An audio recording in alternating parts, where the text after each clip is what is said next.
Halo, halo. How many of those wind turbines are actually turning out there? Some of them are moving right along. Nice breezy day. And yet, one over here is not turning. Is that because the wind's too strong for it? Is the brake on? Or is it just broken already?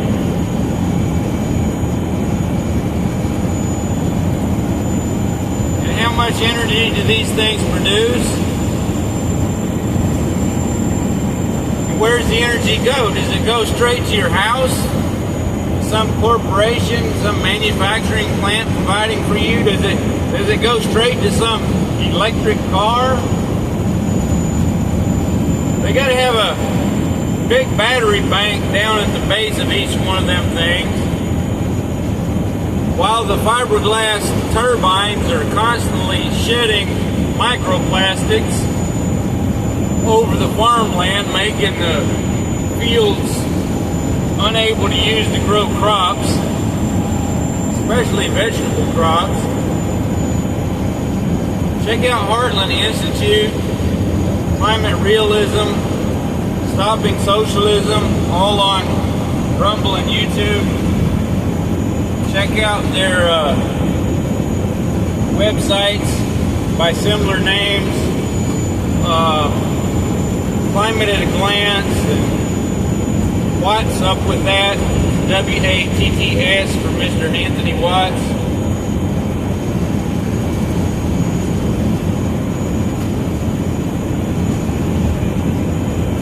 Interesting how people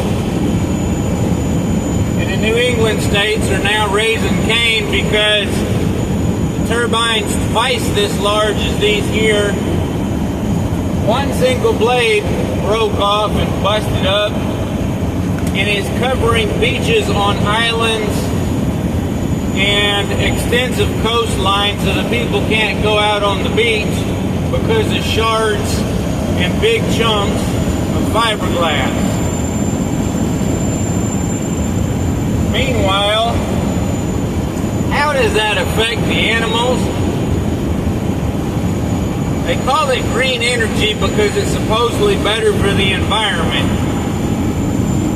When these things aren't good anymore, they take them off and put up new ones. They get hauled and put in big pits in the ground. Big turbine cemeteries. Stack them all together and then shove dirt over them. Maybe they should be using them big darn things for housing for aliens.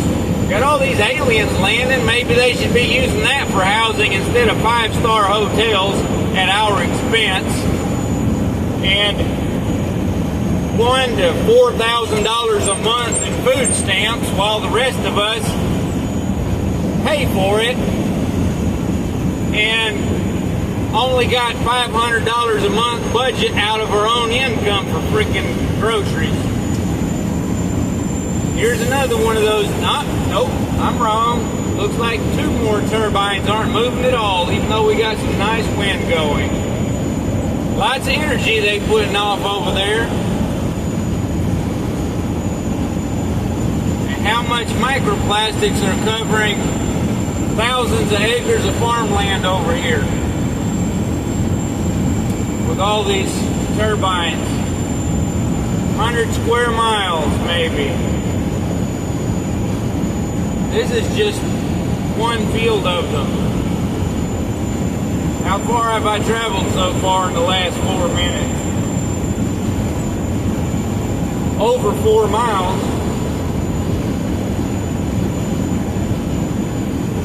Look at them things just sit still and do nothing.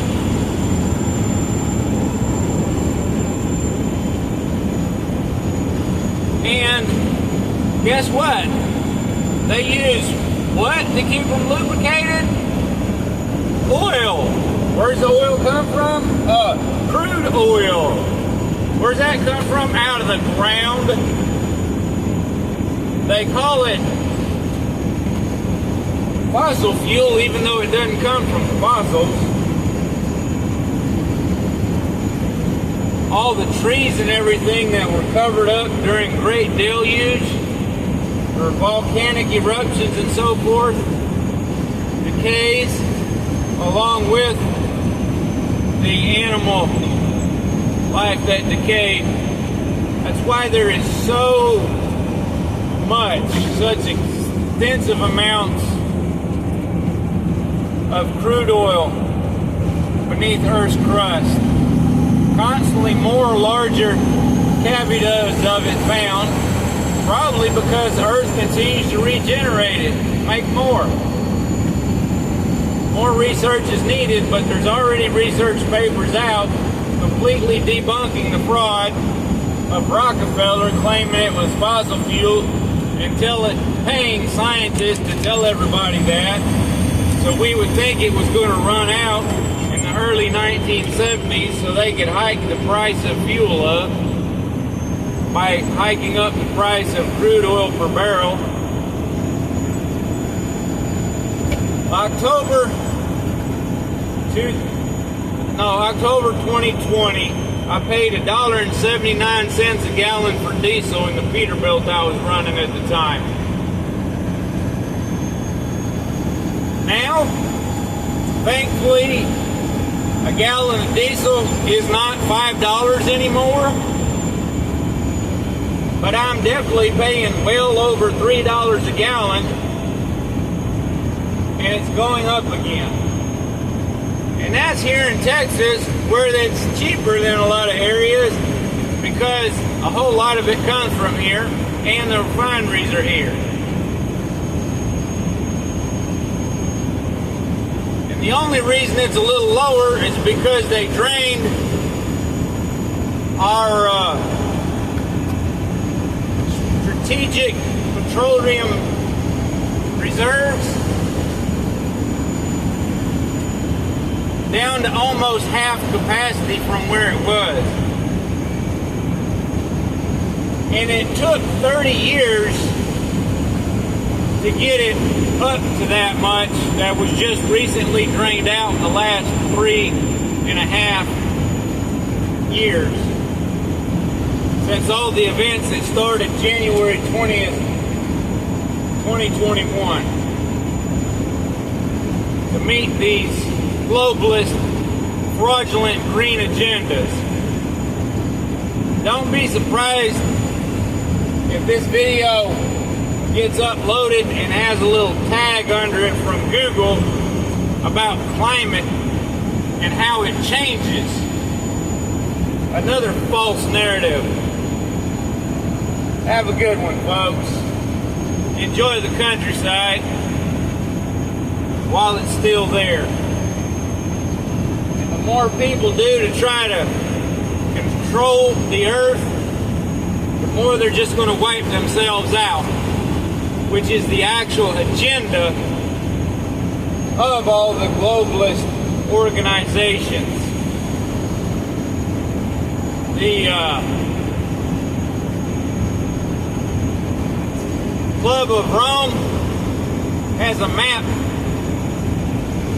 of the earth showing 10 regions that they expect to be controlled by 10 different leaders, which matches quite well to the 10 horns on the 7 heads of the beast in the book of Revelation.